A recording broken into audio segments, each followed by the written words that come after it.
Welcome to Amy's Bookshelf Reviews podcast. It is a spin-off of the website and book review site of Amy's Bookshelf Reviews.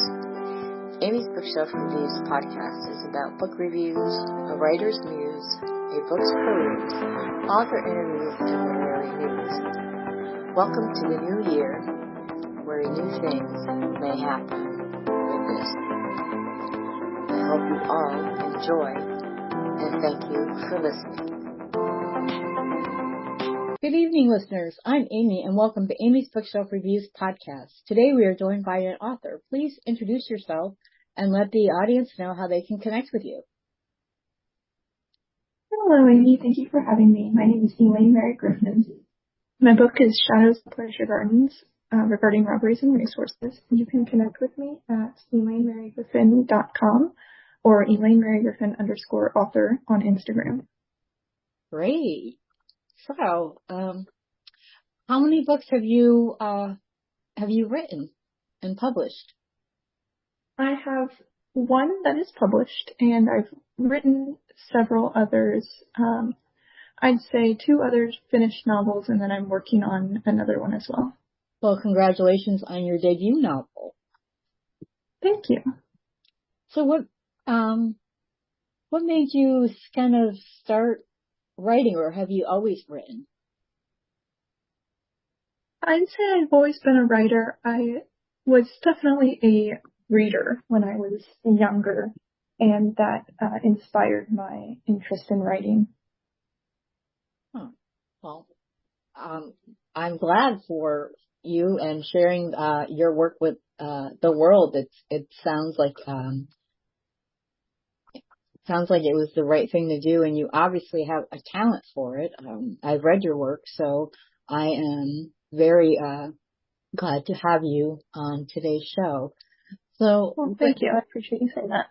So tell us a little bit about your book that has recently been published. My book is called Shadows of Pleasure Gardens. The subtitle is Robbing Robberies and Resources. This is a book that I wrote during this, while I was in this law school season of my life, and I was also working part-time at a horse racing track. And so it heavily involved, it's kind of set in a horse racing setting at the Pleasure Gardens, and it also involves, of course, the law in terms of the robbery that occurs and the subsequent pursuit of justice through the legal system, and Chester's kind of unwilling involvement in that, kind of being pulled into that system. It also really explores Chester's coming of age and deciding what to do with his life in terms of, as he leaves his professional career, decides he doesn't want to continue with his professional career as a banking apprentice and instead wants to go ride horses, and then struggles with whether or not that's really the socially responsible, and also the responsible in terms of what his parents and his family expect of him, and what will end up being a long-term viable pursuit for him. And so that was also kind of an inspiration for this book. Oh, okay. So are you comparing your own life with a little bit of this? I think a lot of me is in Chester, and I think that's just kind of the way it always works out, because how can you spend so long writing about one character from the first person perspective without putting yourself into that character? So yes, I definitely, while I was in law school and also working part-time at the horse race track, I was on several times. I was on the cusp of dropping out of law school and just kind of trying to pursue something else, that, whether it be writing, which is always what I really wanted to do, but, is a difficult career path to support yourself in, and or even doing something that involved horses. I would have been interested in doing that, but I was definitely struggling with, of course, having to find a career for myself where I can support myself was was one thing, but then also I had the great privilege to be able to attend Washington University School of Law on a full scholarship, and so part of it was understanding that I had been given this great opportunity, so kind of to leave it halfway through would be perhaps not such a good thing for me to do, and so I did end up finishing law school, but I definitely had those feelings that Chester has when he decides to go against the wishes of his mother and the girl he's courting at the time, and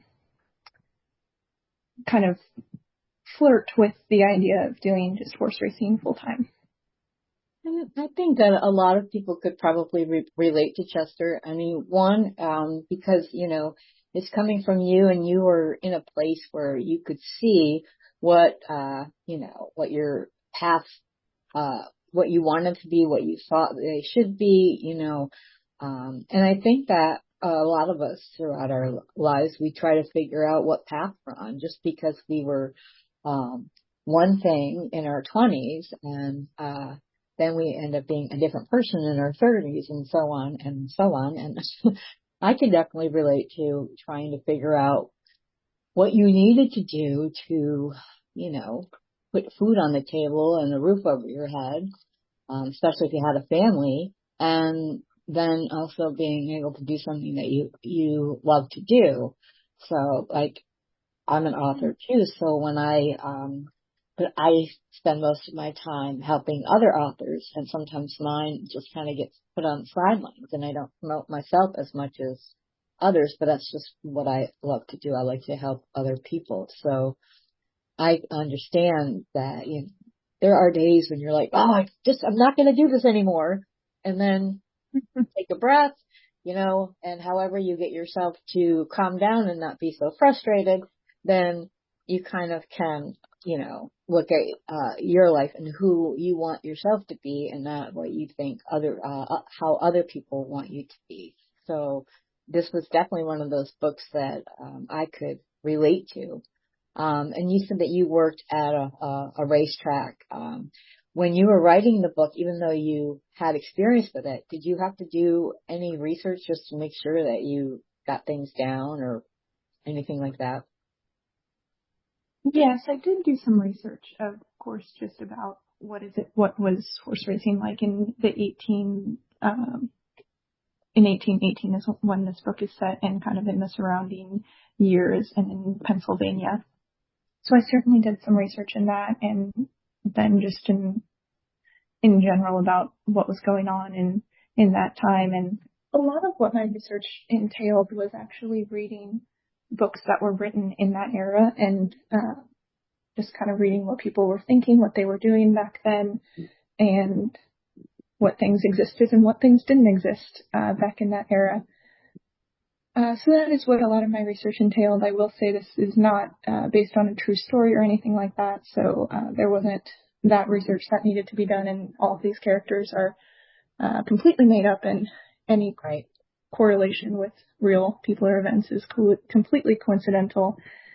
So that definitely lowered the burden of research quite a bit, and I generally say this is not a particularly well-researched book. If you're trying to learn about history through this book, that's not a very good way to approach the book. No, and I was even thinking about how people would approach it. I think they would just read it and they would enjoy it, and especially because even if this took, place over 100 years ago or more, we can there's certain things in people themselves that carry on for, I think people from the dawn of time, wondered what their path was, and where they fit in, and what they needed. Sometimes there are things you have to do, and there are things that you want to do, and you hope that those two meet somewhere in the middle where you can do both. But sometimes you just have to do the have to stuff, and then the want to stuff may come later on. And I think when you're writing too, it's and telling a story, and even if it's based in a certain time period, you know, if you're not writing a nonfiction historical book and you're writing a historical, fiction, is that as long as it makes sense and it doesn't have to be totally right, because the stuff that comes out of your characters, and your characters drive the story, the setting drives the story. The setting in some ways is its own character because it also drives how the story would be. I live in upstate New York and I am close to the Saratoga racetrack, but I haven't been there since I was, I don't know, about 20 years ago. We used to go there for breakfast, watching them train, ride the horses out before the afternoon post. So, and I just really enjoyed that book, and it just kind of reminded me of, not just about how Chester was living his life and how he could relate to that, but also remembering, the interaction with the horses and being at the track and that whole, it's kind of a whole culture in of itself. So I really think that your experience, working there part time, it shines through. So very good with that. Thank you. It's great to hear that you were able to relate to the horse racing part of it as well, and to hear that resonated with you. And because I almost worried that some people who had real experience with that would kind of say to themselves, that's not right. That's not the way it is. So and I think everybody's experience is different. And if somebody's reading it now, I doubt they were way back in the 1800s thinking, yeah, that's right. Mm-hmm. I think I remember that part back. So, it's a sign of the time. So, whenever, wherever the story is written, and like you said, you wanted to see what kind of, what did people do back then? How did they act? How did they react to things? Was there, sometimes horse race, attendees, at a horse race, it was like, these, you had grandstand people, and then you had the ones that were, they have their own, box seats, and they go every year. And we, in the summers, like I know here around where I live, there are celebrities swarming all over the place because they all come for track season. So I can just imagine what kind of, the culture that horse racing has always had. And it probably, where technology has changed and, treating, the animals as, humanely, and not as, just something that is to be raced upon. I think that it also shows through your story, that there is that respect for the animal and the animal's life. And Chester is, I must say, he's one of those characters that you just kind of understand what he's going through. And it doesn't matter if it happened yesterday or 3,000 years ago. If it's, it transcends, humanity transcends. And, a lot of times we feel like we're making progress, but we're only, we're taking 2 steps forward and 3 steps back sometimes. And, I really, enjoyed reading this book, and to find out that it was your debut novel is, to me, that is very impressive. Thank you. You're welcome, because I've read a lot of people's debut novels and they're good. And some are really great, and some are, you should go back to the drawing board for a little while, and rethink of certain things. But, reading your story, I didn't know that that's just your first book. And that's how I approach every book that I read. I don't want to know if it's your debut novel until after I've read it.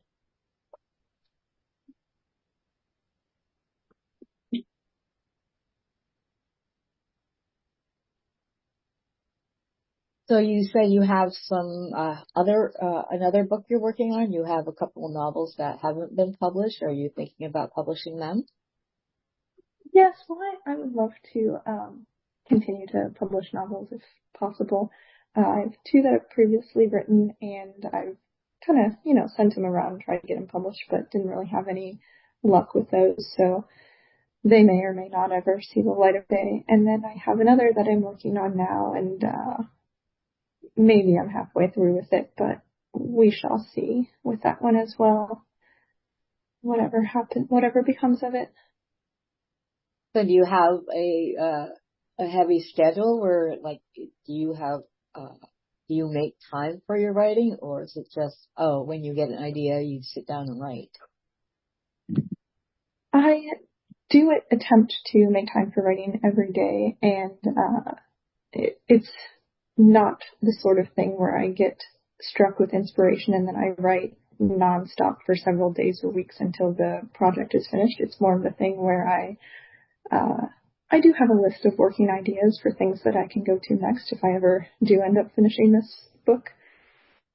But I just try to set an hour for myself in the morning and write then. And I don't always get an hour in, and I don't always get any time in. But that's the goal, is to write for at least an hour in the morning. Well, that's a good goal. I mean, it's good to have goals and ideas. Believe me, I know I have tons of literal, steno notebooks filled with starts of stories, and sometimes if something else just comes up or another story idea comes into mind, and so I'm the one that always has a notebook on me wherever I go just to jot down some ideas. But I love learning how authors will, what they do. Their writing style is one thing, and it's specific to them. However they write, and as you write more stories, more novels, or whatever, your writing grows, whether you at the time know it or not. And there is a progression of growth in there.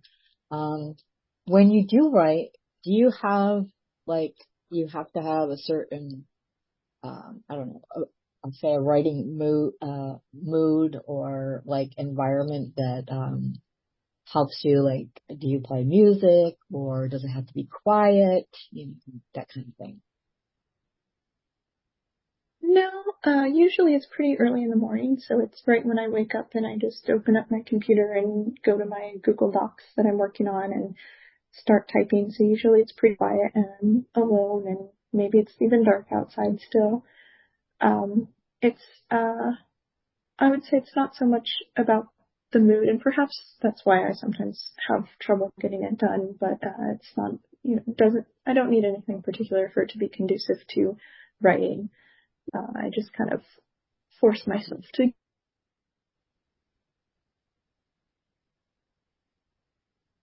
Do you outline or you just sit down and write? I would say I've become more of an outliner. I think that really helps me when I wonder what comes next, and then I can just refer back to my outline. And the outline does change as I go along. But back in the day, I was not an outliner, and I've finished much more stories and books since I learned about outlining, or maybe not since I learned about. I suppose in the past I had this idea that if I wrote out the entire book ahead of time, it would just all be too predictable. Mm-hmm. And for one, I don't know that that's actually the case, and for two, I think I end up writing stuff that just is cohesive and has more of a good resolution and a good just plot line, mm-hmm. if I work it out ahead of time, versus otherwise I feel as though I'm writing just a collection of anecdotes and, with one central character, and that's what brings them all together, but there's not really a plot. Or at least I haven't figured out how to write a plot without an outline. Oh, well, I think that everybody has their own own way of writing, and if outlines work for you, and as long as, like you said, that, your outline changes. I've known authors that stick strictly by the outline, and they don't leave room for that inspiration or creativity that comes into it. So with your outline growing and changing, that, that helps keep you on task, I'm guessing. So, however you do write, it's your own. Those are your words, your voice coming through, from in your characters. So, and Chester is one of those characters that, he has, I'll say, different layers or different depths to him, and he's not just like one note. Because sometimes there are characters that are one note, or they just throw a character in just because they, I need a character just for this spot because I don't want this character to be talking to himself or something like that. And sometimes it works and sometimes it doesn't work. But I think that, as you write and you keep your focus, which is, seems like that's, how you are as a person, focusing on what you need to do and what you want to do. And it comes out in your writing, and your writing's a magnificent story. And so how, when a reader reads your work and can't tell that this person just wrote off the top of their head, or wrote from an outline, or wrote from sticky notes all over their walls, or I've heard it all, a whiteboard, spreadsheets and things like that, then, it doesn't matter how the writer got it there, but just that the writer's sharing their work with others. And doing that is, sharing your work with anyone other than yourself. It's brave, because you never know what someone's going to think once they read it. Because what you think of your own story and what someone else thinks may not be the same thing. It can be a little nerve-wracking sometimes.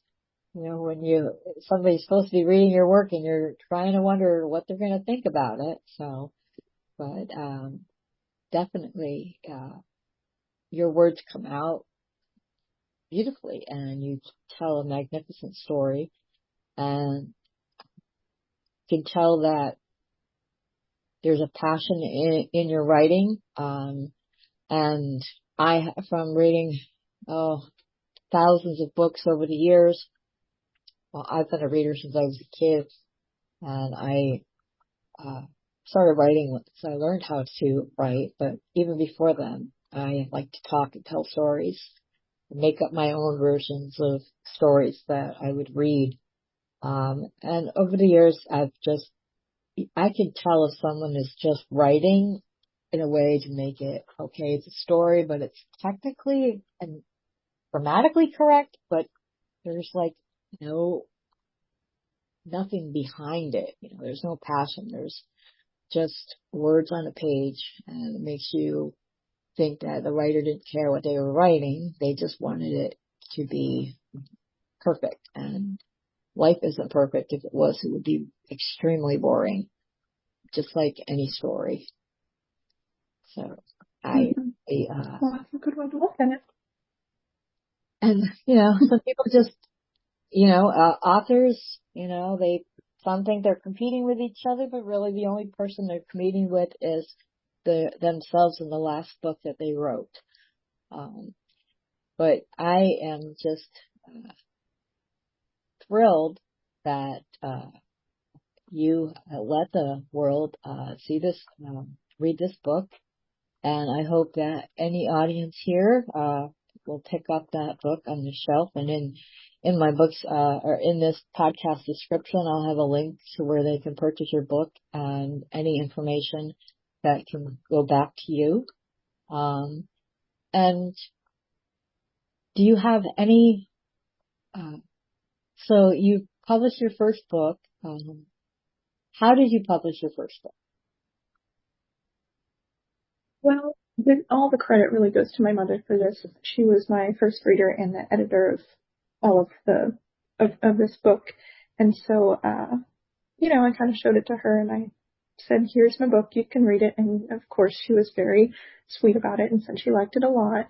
And then, she kind of shopped around for some publishers and sent it out, I'm sure, to many publishers. And most of them, of course, never responded. And some said, that's not for us. And then, but I was able to publish with Black Rose Writing, and they are a publisher in Texas. And so that's kind of how it happened. It was a fairly quick process. They are they really let the author maintain a lot of creative control. They really didn't have it, and whenever I had a suggestion, such as for the cover and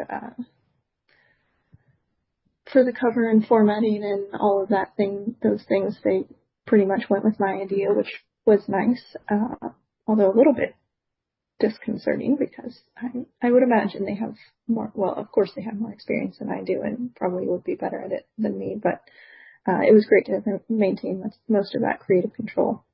And so that is how I published.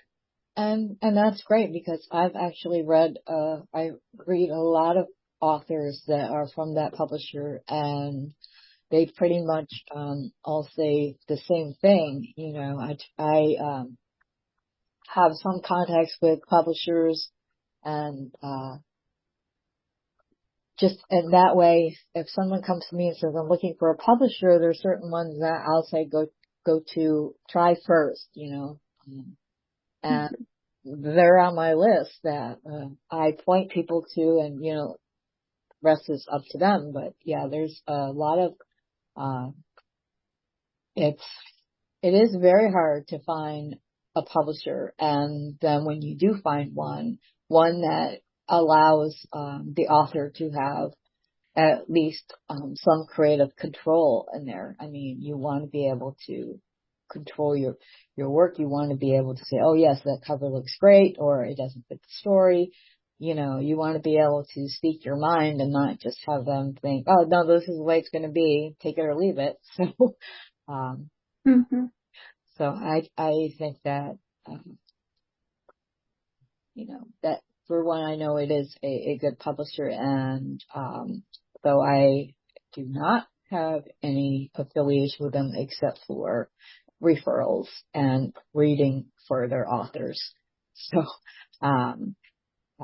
and I want to thank you, Elaine, for being on the show. I really, I love having our conversation, and I hope when you decide to publish, you will send me your work.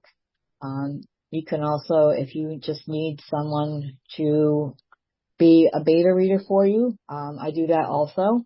And you don't even have to decide if you're going to publish or not, just kind of get somebody's opinion. So, thank you again thank you for that.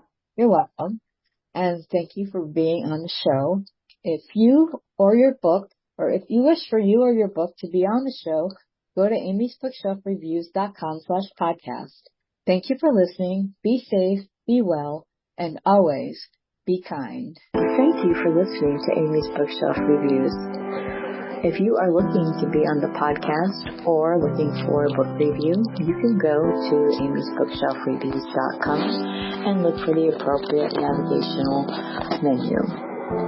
Again, thank you all for listening and being a supporter of this podcast and of the Amy's Bookshelf Reviews professional reviewers of books and audiobooks. Thank you all. Be safe and be well.